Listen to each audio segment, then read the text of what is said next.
SS news நேயர்களுக்கு வணக்கம். நான் வினோத் பச்சையப்பன். உலகளவில் நடந்த முக்கியமான சம்பவத்தை பத்தி தான் இன்னைக்கு பார்க்க போறோம். 1945ஆம் ஆண்டு ஆகஸ்ட் 6 மற்றும் ஆகஸ்ட் 9ஆம் தேதி 2 முக்கியமான சம்பவம் நிகழ்த்தப்பட்டது.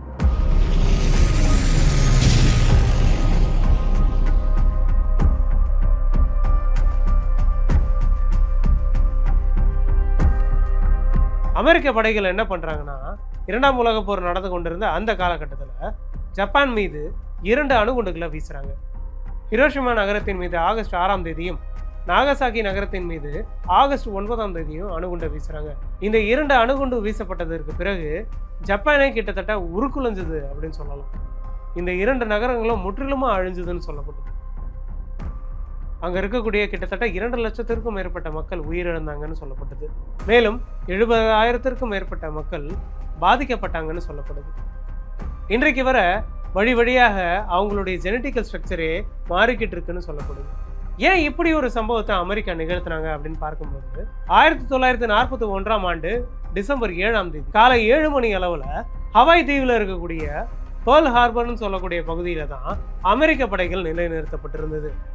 இந்த படைகள் இருந்த பகுதிக்கு ஜப்பான் என்ன பண்றாங்கன்னா, வான் வழியா திடீர்னு தாக்குதலை நிகழ்த்தினாங்க. இதனால சற்றும் எதிர்பார்க்காத அமெரிக்கா அங்க இருக்கக்கூடிய படைகள் எல்லாமே பாதிக்கப்பட்ட பிறகு எப்படியாவது ஜப்பான் மேல ஒரு தாக்குதலை நிகழ்த்தணும்னு முடிவு பண்றாங்க. இதுக்காக தான் அவங்க லிட்டில் பாய் மற்றும் ஃபேட்மேன் சொல்லக்கூடிய 2 அணுகுண்டுகளை தயாரிக்கிறாங்க.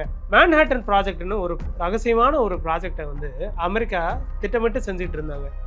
இந்த ப்ராஜெக்ட்ல அவங்க என்ன செஞ்சுட்டு இருந்தாங்க அப்படின்னு பார்க்கும்போது தான் பின் நாட்கள்ல தெரிய வந்தது. அதாவது இந்த 2 அணுகுண்டுகளை தான் அந்த ரகசிய ப்ராஜெக்ட்ல அவங்க திட்டமிட்டு செயல்படுத்திட்டு வந்துட்டு இருந்திருக்காங்க. அந்த 2 குண்டுகளை கொண்டு போய் தான் ஜப்பான்ல இருக்கக்கூடிய ஹிரோஷிமா மற்றும் நாகசாக்கி நகரங்கள் மேல போடுறாங்க. இந்த சம்பவம் தான் 2ஆம் உலக போரையே முடிவுக்கு கொண்டு வந்தது. அமெரிக்கா வீசின இந்த 2 அணுகுண்டுகளால உருக்குலைந்து போன ஜப்பான் அவங்களுடைய படைகளை வாபஸ் பெற்று இந்த போர்ல நாங்க சரணடைகிறோம், இந்த போரை முடிவுக்கு கொண்டு வரலாம் அப்படின்னு சொல்லிட்டு அமெரிக்கா கிட்ட சொல்றாங்க. ஜப்பானுடைய அரசர் சரணடைஞ்ச பிறகுதான் இந்த 2ஆம் உலக போரே முடிவுக்கு வருது. அமெரிக்க படைகள் நடத்தின இந்த கோர தாக்குதல் இன்னைக்கு வர கரும்புலியாக பார்க்கப்படுது. மனித குல வரலாற்றிலேயே மிகப்பெரிய பேரழிவை ஏற்படுத்திய இந்த அணுகுண்டு வீச்சு சம்பவத்துக்கு பிறகு இதுவரைக்கும் அணுகுண்டு வீசப்பட்டதில்லை. இதுதான் முதல் முறையும் கடைசி முறையும் கூட. இந்த தாக்குதலுக்கு பிறகாக ஜப்பான் மக்களுக்கு இன்னைக்கு வர அவங்களுடைய ஜெனட்டிக்கல் ஸ்ட்ரக்சரே மாறி இருக்கு. அடுத்தடுத்து பிறக்கக்கூடிய குழந்தைகளுக்கு இந்த தாக்கம் இருக்கு அப்படின்னு சொல்லப்படுது. இதனால பலர் உடல் குறைபாடோட பிறக்கிறதாகவும் சொல்லப்படுது.